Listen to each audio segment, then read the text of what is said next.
एक बार जो इंपॉर्टेंट फॉर्मूले हैं उनको नोट कर लो। याद रखने वाली चीजें सेट्स में कम ही हैं, 2-3 तो टर्म्स है। एक था इक्विवेलेंट सेट। क्या होता है equivalent set?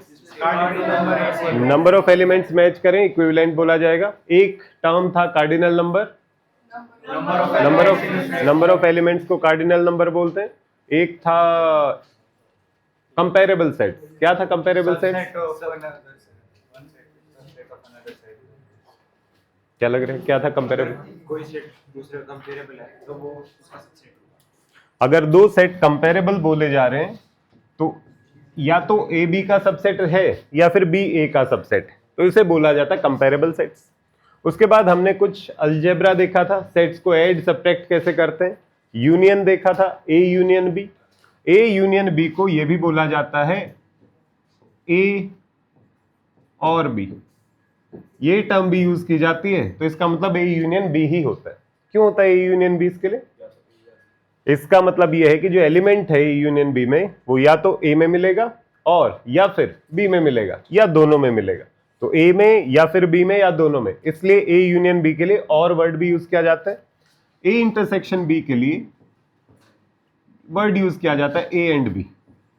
A and B का मतलब यहां पर एंड इसलिए है कि जो भी एलिमेंट है इस ए इंटरसेक्शन बी में वो ए में भी मिलेगा एंड बी में भी मिलेगा, दोनों में एक साथ मिलेगा, इसीलिए वो कॉमन वाले ओवरलैपिंग रीजन में मिलता है या ओवरलैपिंग वाले एरिया में मिलता है।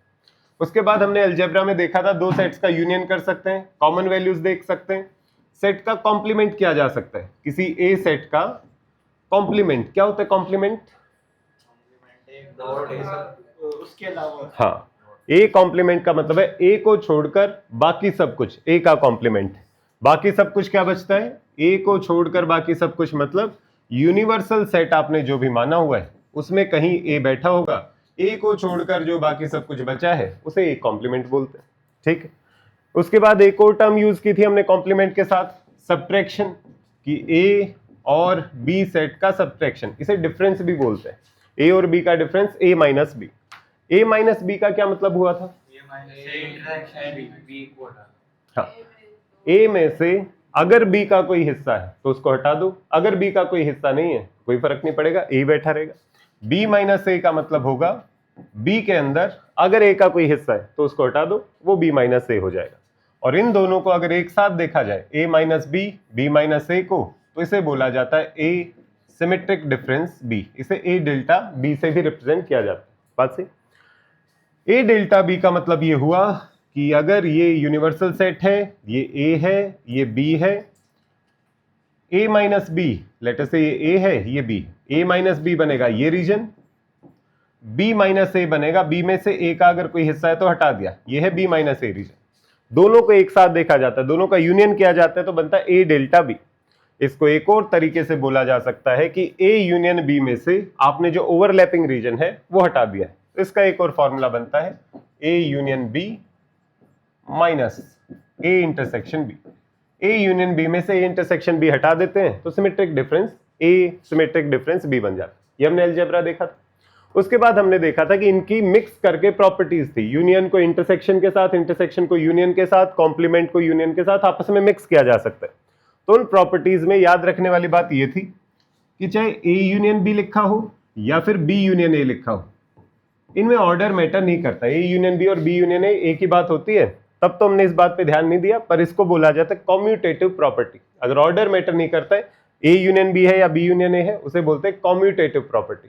जैसे मल्टीप्लीकेशन की भी यही होती है, 3 इंटू 4 4 इंटू 3 एक ही बात है, तो बोलते हैं मल्टीप्लीकेशन रियल नंबर्स का कॉम्यूटेटिव होता है, ऑर्डर मैटर नहीं करता, तो इसे कॉम्यूटेटिव बोलते हैं। कहीं पेपर में लिखा दिखाई दे जाए तो समझ जाना ये बात है। अगर A union B union C था तो आप इसको ये भी लिख सकते हो A union B union C, या फिर इसे सीधा ये भी लिख सकते हो A union B union C, कि ए यूनियन बी के अंदर सी को ऐड किया जाए या बी यूनियन सी के अंदर ए को यूनियन किया जाए, कोई फर्क नहीं पड़ता। पहले आप इन दोनों का पेयर बना लो, फिर ए के साथ एसोसिएट करो इन्हें, या ए बी का पेयर बना लो फिर उसे सी के साथ एसोसिएट करो। इसे बोला जाता है एसोसिएटिव प्रॉपर्टी, कि पहले बी और सी एसोसिएट होंगे, साथ में आएंगे, बाद में ए साथ में आएगा, यहाँ पर ए और बी साथ में आएंगे, बाद में सी साथ में आएगा। साथ में आना मतलब एसोसिएट होना, इस वजह से इसका नाम है एसोसिएटिव प्रॉपर्टी। तो कभी अगर सुनाई दे वर्ड एसोसिएटिव तो ये है। शुरुआत में अगर याद ना भी रहे तो कोई दिक्कत नहीं है, 2 साल में कभी ना कभी याद हो ही जाता है वर्ड। बस ये ध्यान रखना कि प्रॉपर्टीज ऐसी, ऑर्डर मैटर नहीं करता है। A union B union C, A union B union C, और तीनों का यूनियन करो, दोनों तीनों सेम बात है। इसी तरीके से इंटरसेक्शन में था कि ए इंटरसेक्शन बी और बी इंटरसेक्शन सी, एक ए इंटरसेक्शन बी और बी इंटरसेक्शन ए, दोनों एक ही बातें हैं, कॉम्यूटेटिव होता है इंटरसेक्शन बी। सेम यहां पर A intersection B intersection C और A intersection B intersection C is equal to A intersection B intersection C. चाहे आप बी और सी का इंटरसेक्शन पहले लो, फिर उसके साथ ए को इंटरसेक्ट करो, ए बी का इंटरसेक्शन लो, फिर सी को इंटरसेक्ट करो, एक ही बात है। किसी को भी किसी के साथ पहले एसोसिएट कर सकते हो, एसोसिएटिव प्रॉपर्टी भी है, कॉम्यूटेटिव प्रॉपर्टी भी। उसके बाद हमने मिक्स किया था कि यूनियन और इंटरसेक्शन को अगर मिक्स किया जाए, तो यूनियन और इंटरसेक्शन को मिक्स किया जाता है। तो अगर ऐसा कुछ है, A union B intersection C लिखा हुआ है, तो इसको वैसे ही ओपन करते हैं जैसे ब्रैकेट्स हम बचपन से ओपन करते आ रहे हैं। जैसे अगर 3 × 5 + 4 लिखा हो तो 3 × 5 + 3 × 4, ऐसे ही यहाँ पे ओपन करते हैं। ए यूनियन बी, ए का बी के साथ यूनियन किया, बीच में इंटरसेक्शन का साइन था, फिर ए यूनियन सी कर दिया। सिमिलर प्रॉपर्टी है A intersection B union C में। सेम लॉजिक से इसको ओपन कर सकते हैं। A intersection B union C है, पहले ए इंटरसेक्शन बी कर दो, ए इंटरसेक्शन सी कर दो और बीच में यूनियन का साइन रखो। A intersection B union A intersection C. ये यूनियन और इंटरसेक्शन के मिक्सचर की प्रॉपर्टी है कि कैसे यूनियन और इंटरसेक्शन आपस में बिहेव करते हैं। उसके बाद आता है यूनियन इंटरसेक्शन की प्रॉपर्टी, अगर मैं कॉम्प्लीमेंट के साथ मिक्स करूं।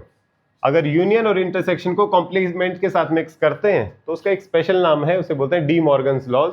और ये बोर्ड में या स्कूल में बहुत फेवरेट क्वेश्चन है, सीधा लिखा आएगा डी मॉर्गन्स लॉज बताओ, तो एक्चुअली वो इन 2 प्रॉपर्टीज के बारे में जानकारी चाहते हैं। तो अगर ए यूनियन बी पर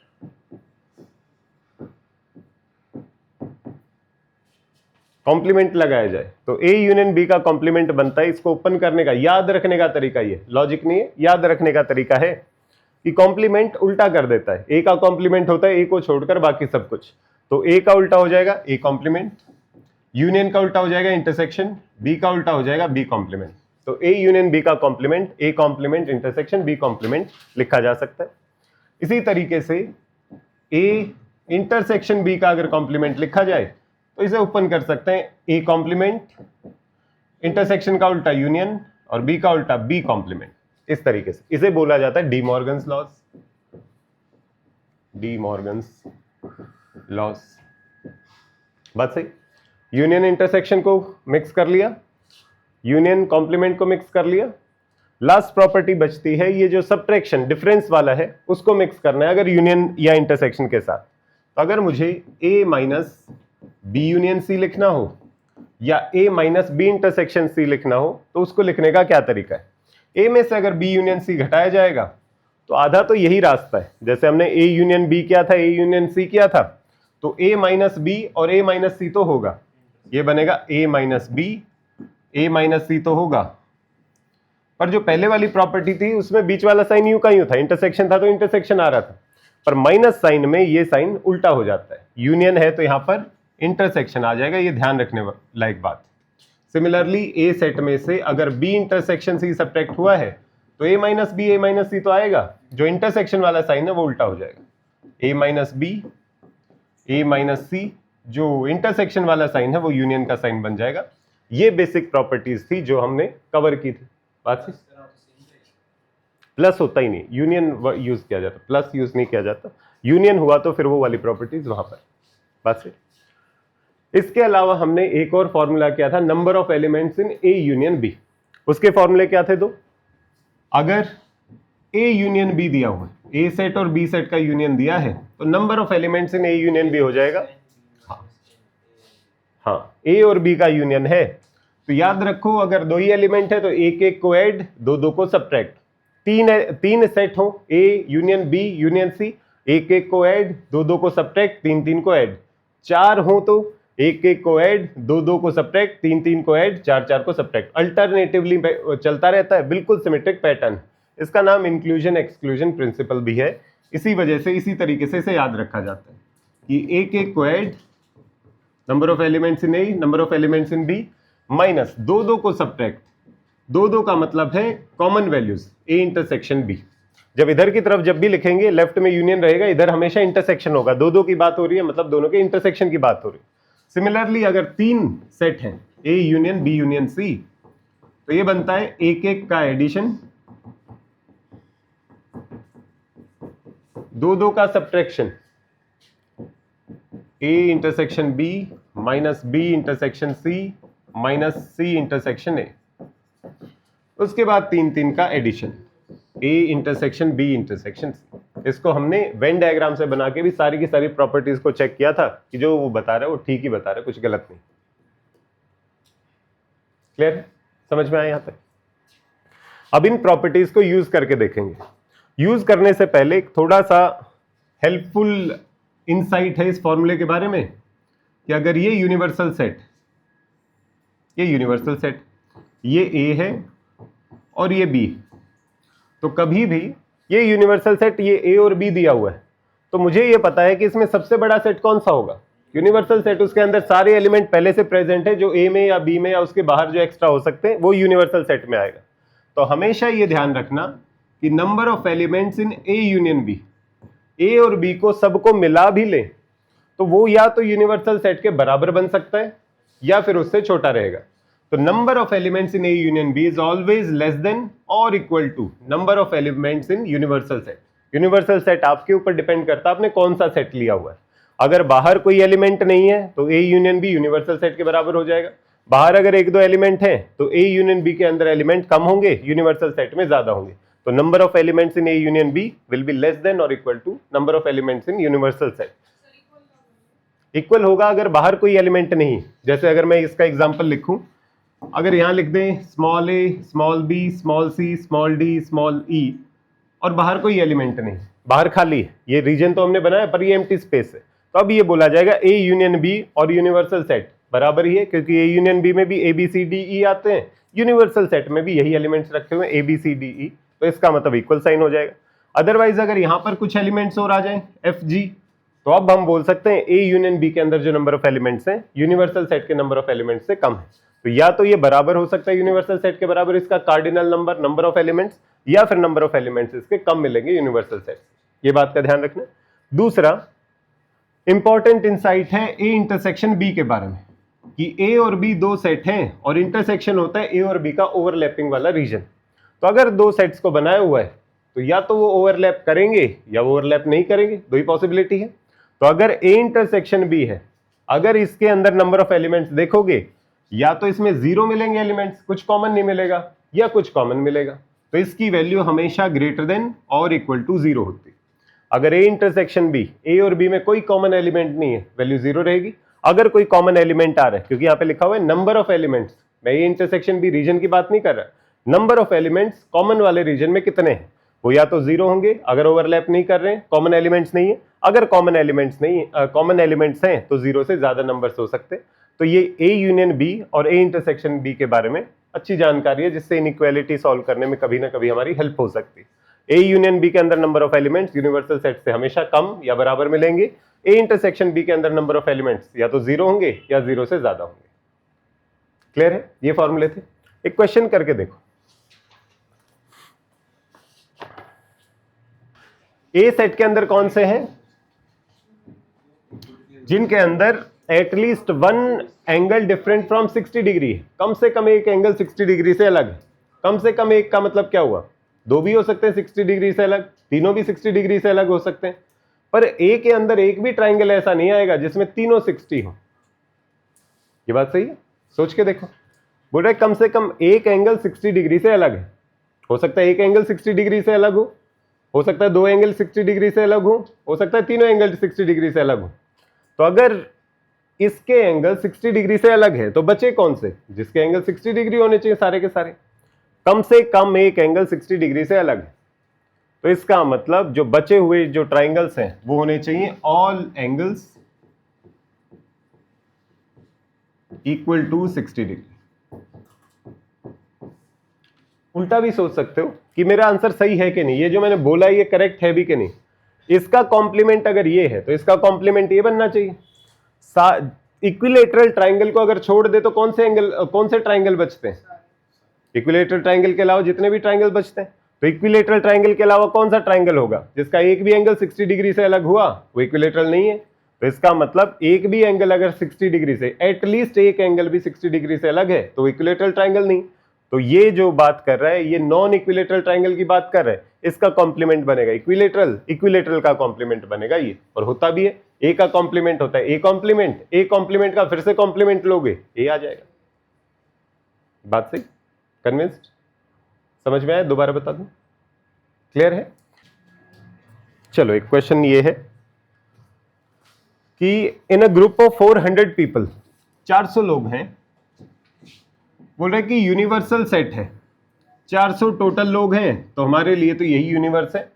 इन 400 लोगों में से 250 लोग इंग्लिश बोलते हैं, इंग्लिश के अंदर 250 लोग, ये पूरा का पूरा रीजन 250 लोगों का है। बोल रहे जो नहीं इंग्लिश ओनली वाला रीजन, तो अभी हमें पता नहीं है कि इंग्लिश और हिंदी कितने बोलते हैं। बोल रहे कि केवल इंग्लिश बोलने वाले 250 हैं, केवल हिंदी बोलने वाले 70। तो जनरल केस ले लेते हैं कि इंग्लिश और ये लोग बोलते हैं हिंदी। तो ये बोल रहा है इंग्लिश ओनली बोलते हैं 250।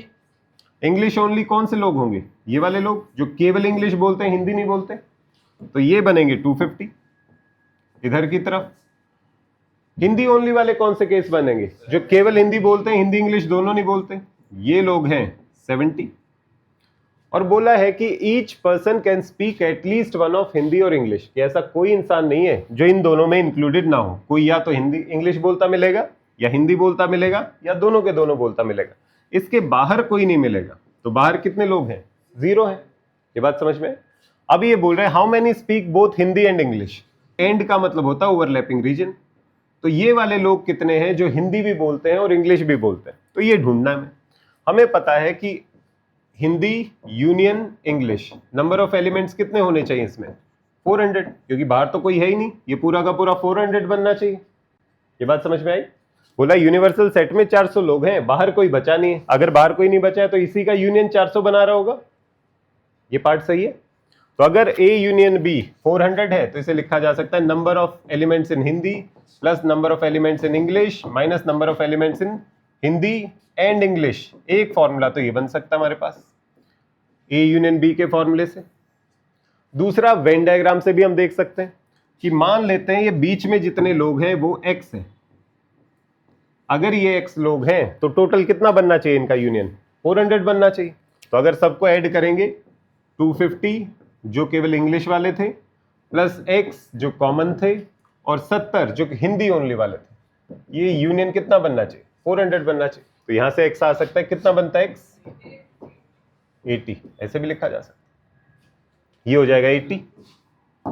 यहां पे हम लिख सकते हैं 80। तो अगर कोई अब पूछे इंग्लिश कितने लोग बोलते हैं? 250 प्लस 80। अब बढ़ क्यों गए?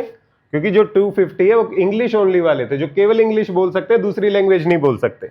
80 वो हैं जो इंग्लिश भी बोल सकते हैं, हिंदी भी बोल सकते हैं। तो अगर कोई पूछे इंग्लिश कितने बोलते हैं तो ये दोनों काउंट होंगे ना, हिंदी भी बोल सकता है नहीं बोल सकता वो तो सेकेंडरी है। इंग्लिश कितने बोलेंगे? 250 प्लस 80।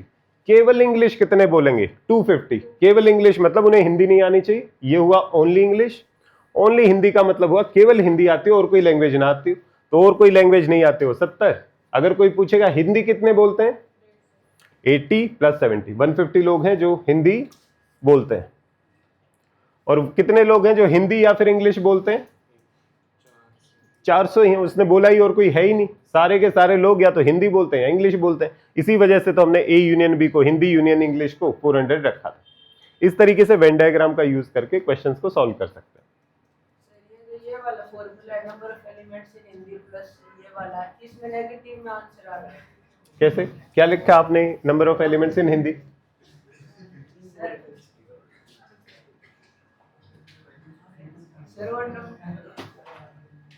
आपने यहाँ पे नंबर ऑफ एलिमेंट्स इन हिंदी 250 लिखा होगा। 70 प्लस 2 उसमें इंग्लिश, वही कह रहा हूँ ना, आपने इसको 70 प्लस 250 लिखा है ना। ये 250 इंग्लिश के स्पीकर्स नहीं है, ये ओनली इंग्लिश के स्पीकर्स है। इंग्लिश के स्पीकर्स होंगे 250 प्लस x, हिंदी के स्पीकर्स होंगे 70 प्लस एक्स। तो अगर आप यहां पर हिंदी के समझ में 70 प्लस एक्स, इंग्लिश को लिखोगे 250 प्लस एक्स माइनस इंटरसेक्शन वाला part x is equal to 400। तो यहां से x की वैल्यू निकालोगे वो भी 80 ही आएगी। बात सही, क्लियर है? दोबारा बताऊं एक बार, आगे चले। 35 स्टूडेंट्स, एक क्लास में 35 स्टूडेंट्स हैं। 15 स्टडी मैथ्स, बोला है 15 मैथ्स पढ़ते हैं, मैथ ओनली नहीं बोला है, बोला है 15 मैथ पढ़ते हैं, 22 बायो पढ़ते हैं, 14 फिजिक्स पढ़ते हैं। आप में से तो कोई नहीं है, क्योंकि आप में से तो कोई नहीं पढ़ता। If 11 study both math and biology, 11 math and bio, 8 bio and physics, bio and physics, 5 math and physics, math and physics, 3 study all 3 subjects, math and bio and physics, ये तीनों पढ़ते हैं। Find how many students of the class are not taking any of these subjects. ऐसे कितने students हैं जो not taking any of these subjects. Venn diagram बना के देखो और एक बार ट्राई करो, ऐसे कितने फॉर्मूले में पुट कर लो। किस फॉर्मूले में पुट किया? NA plus NB plus NC minus N A intersection B minus N B intersection C minus N C intersection A plus N A intersection B intersection जो वैल्यू आई वो क्या की? वो आएगी 30 और 35 में से 38 आना तो बिल्कुल बिल्कुल करेक्ट। क्वेश्चन है कि 35 स्टूडेंट्स है क्लास में, कुछ मैथ में, कुछ बायो में, कुछ फिजिक्स में, कुछ ने इनका कॉम्बिनेशन लिया हुआ है, कुछ ने तीनों के तीनों सब्जेक्ट्स लिए हुए। तो ये बोल रहा है कि ऐसे कितने स्टूडेंट है जो इनमें से कोई सब्जेक्ट नहीं पढ़ते, मतलब जो इनमें इनके दायरे में नहीं आते हैं, वो स्टूडेंट्स हमें ढूंढने। तो अगर मैं जनरल केस लेके चलूं, ये मैथ हो गया, ये फिजिक्स हो गया और ये बायो हो, मैथ फिजिक्स और बायो। बोल रहे कि ऐसे कितने स्टूडेंट है जो ना मैथ में है ना फिजिक्स में, इनमें से कोई भी सब्जेक्ट नहीं पढ़ता। मतलब यहां वाले स्टूडेंट्स पूछ रहा है जो बाहर बैठे हुए हैं, जो इन सर्कल्स में कहीं नहीं है, ना मैथ में इंक्लूडेड है, ना बायो में इंक्लूडेड है, ना फिजिक्स में इंक्लूडेड है, वही तो है जो इनमें से कोई भी सब्जेक्ट नहीं लेके बैठे। क्लास में 35 स्टूडेंट्स हैं, तो यूनिवर्सल सेट तो हो गया अपना 35 का, टोटल यही लोग हैं। इनमें से कुछ मैथ में, कुछ बायो में, कुछ फिजिक्स में, कुछ इनमें से कोई भी नहीं लिया हुआ उन्होंने। लिखना शुरू करते हैं। ये है मैथ में इतने हैं, ये पूरा का पूरा सर्कल ये 15 का है, ये पूरा का पूरा सर्कल 22 लोगों का है, ये पूरा का पूरा सर्कल 14 लोगों का है। और ये जो ओवरलैपिंग है मैथ फिजिक्स ओवरलैप कर रहे हैं, ये 5 लोग हैं यहां पर इस रीजन में। इस रीजन में मैथ और बायो की ओवरलैपिंग है, मैथ और बायो 11 लोग इधर बैठे हैं, और मैथ और बायो और फिजिक्स 8 लोग इस रीजन में बैठे। और ये जो तीनों का कॉमन है, यहां पर 3 लोग बैठे हैं। ये सिचुएशन उसने बताई। अब उसने बोला है कि ये बाहर वाले लोग कितने हैं। तो अगर डायग्राम बनाने में मुझे आसानी लगती है तो मैं डायग्राम बनाता हूं, फॉर्मूला मेरी हेल्प करता है तो मैं फॉर्मूला यूज करूंगा। मुझे ये दिख रहा है कि अगर मैं ये यूनियन निकाल लूं, यूनियन का मतलब क्या हो जाएगा, मैथ फिजिक्स बायो को अगर मैं कंबाइन कर लूं, ये पूरा का पूरा अगर मैं निकाल लूं, ये कितने नंबर ऑफ स्टूडेंट्स हैं उन, हाँ 35 में से इसको घटा देंगे तो बचे हुए स्टूडेंट्स आ जाएंगे जो बाहर बैठे। तो मुझे निकालना है number of elements math union physics union bio, इसमें निकाल। इसके यूनियन का फॉर्मूला क्या था? यूनियन का फॉर्मूला है 1 को ऐड, 2 को सब्ट्रैक्ट, 3 को ऐड, यही फॉर्मूला है। तो number of students in math, number of students in physics, number of students in bio, minus 1 को ऐड, 2 को सब्ट्रैक्ट, मैथ फिजिक्स बायो, कौन बचा? मैथ बायो,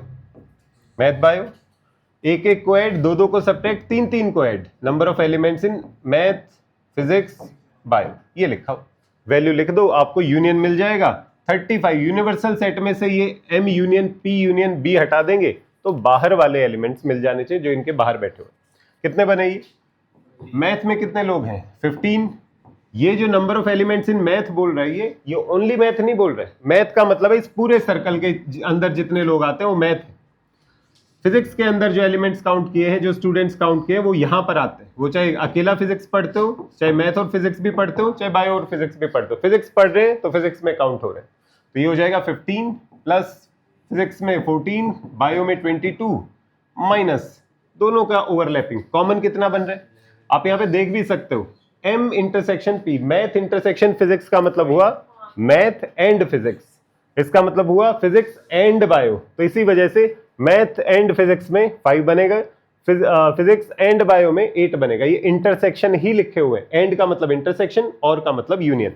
तो क्योंकि वहां पे एंड ही लिखा हुआ है तो हम यूज कर सकते हैं। माइनस ये बनेगा मैथ और फिजिक्स 5, फिजिक्स और बायो कहाँ है? फिजिक्स और बायो 8, मैथ और bio minus 11 plus number of elements जो तीनों के तीनों कॉमन, ये है कॉमन, प्लस 3 हो जाएगा। ये जितने नंबर ऑफ एलिमेंट्स आएंगे वो math union physics union bio. इसका मतलब क्या हुआ कि वो या तो मैथ में है या फिजिक्स में है या बायो में है या इन दोनों में है या इन दोनों में है या इन दोनों में या तीनों में। यूनियन का मतलब होता है अकेले अकेले में भी हो सकते हैं और ओवरलैपिंग में भी हो सकते हैं, वो यूनियन का मतलब। तो ये बनता है, कितना बन गया ये टोटल? 30 बन रहा है। ये बन गया 30। तो बाहर कितने स्टूडेंट बैठे इन सर्कल्स के अंदर? तो 30 बैठे हैं, टोटल 35 हैं। तो बाहर कितने बैठे रह गए? बाहर बैठे रह गए 5। तो बाहर वाले रीजन में 5 लोग बैठे हैं, ये वाले। यही आंसर। क्लियर है? क्या ये प्लस कैसे आई ये बोलो? हाँ प्लस कैसे आई ये बोलो? 3 कैसे आया? ये लिखा है ना 3 स्टूडेंट्स है जो math and physics and bio तीनों के कॉमन। फॉर्मूला बनता है ना A union B union C का, 1 को ऐड, 2 को सब्ट्रैक्ट, 3 को ऐड। तो ये 3 को ऐड करना था तो इसलिए +3 तीनों के कॉमन यहां पे लिखा। क्लियर है? समझ में आया कैसे अप्लाई करना है? एक और करके देखो। चले नेक्स्ट, एक और ट्राई करो क्वेश्चन। बोल रहे एक सर्वे है जो शो करता है 63% पीपल लाइक चीज। 63% पीपल लाइक चीज।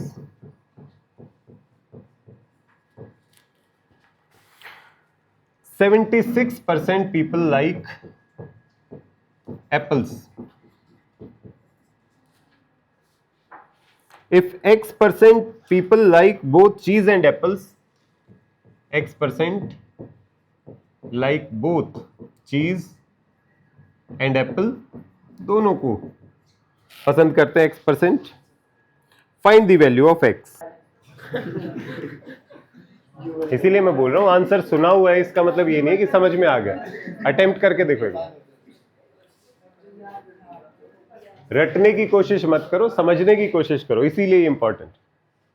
समझो कि कर क्या रहे, ये लेके क्यों चल रहे हो कि आंसर 39 पे पहुंचना है मुझे। आप रास्ता देखो ना, मैं 39 पे क्यों पहुंचना चाहिए मुझे। आपको तो जाके बोलना चाहिए मेरा तो नहीं आ रहा 39। टीचर को चिंता करनी चाहिए ना कि 39 क्यों नहीं आ रहा भाई। आप तो बोलो कि नहीं आ रहा।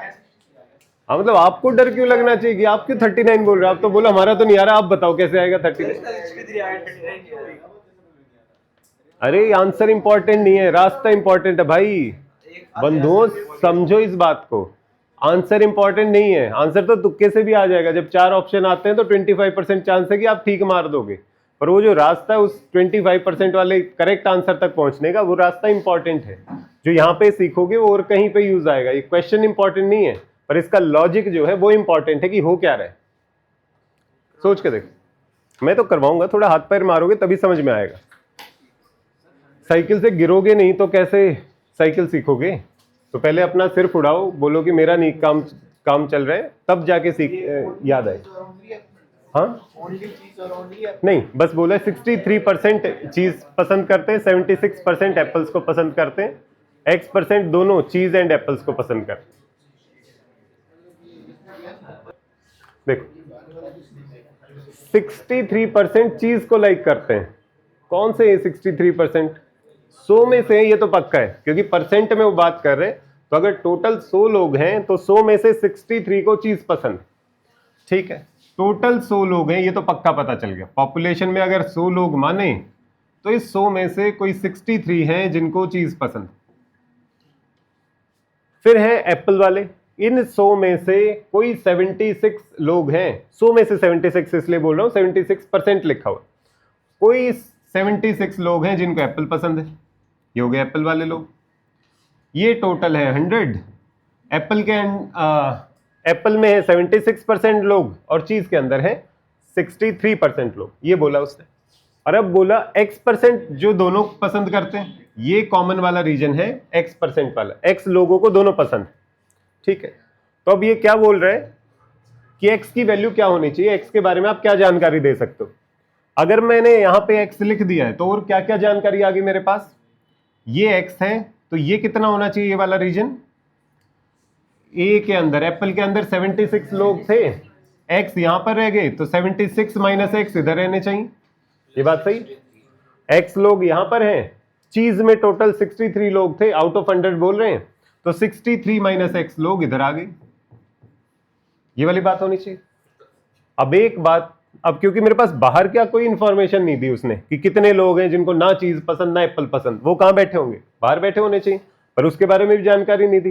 तो एक X भी वेरिएबल है और ये बाहर वाली जानकारी भी मेरे लिए नोन नहीं।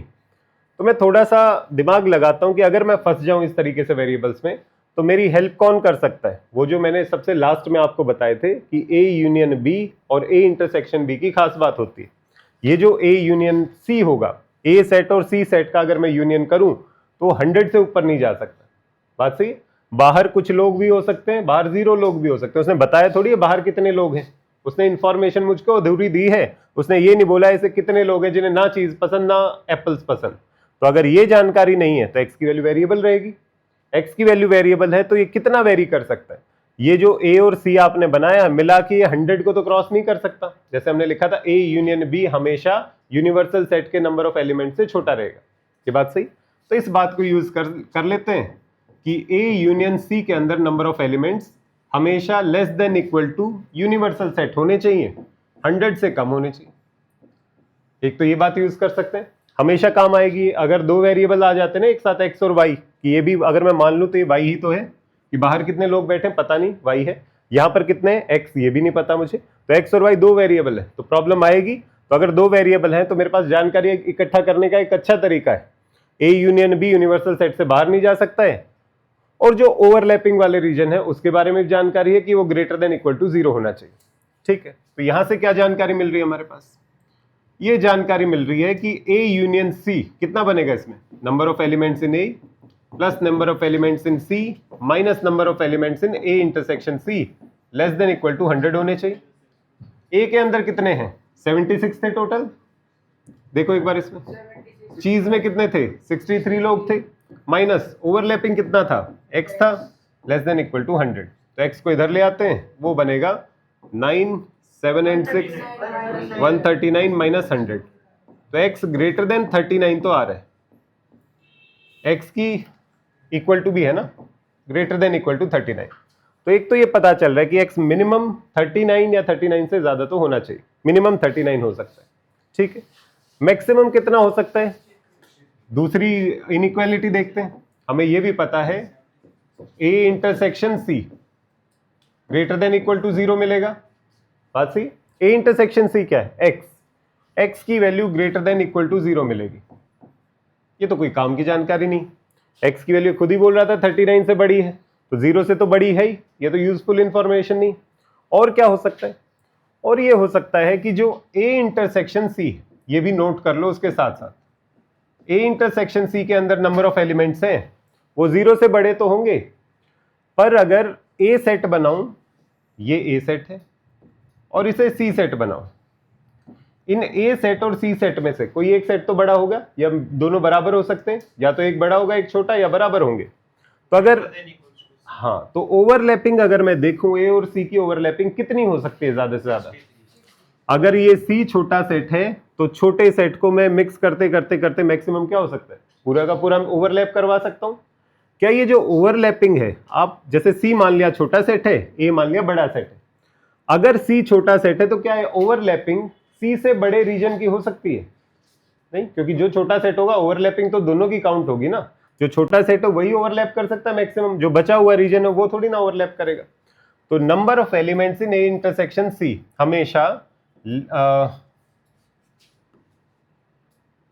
हमेशा less than equal to number of elements in, इसमें से जो भी छोटा सेट होगा उससे छोटी ही वैल्यू रहनी चाहिए ए इंटरसेक्शन सी की।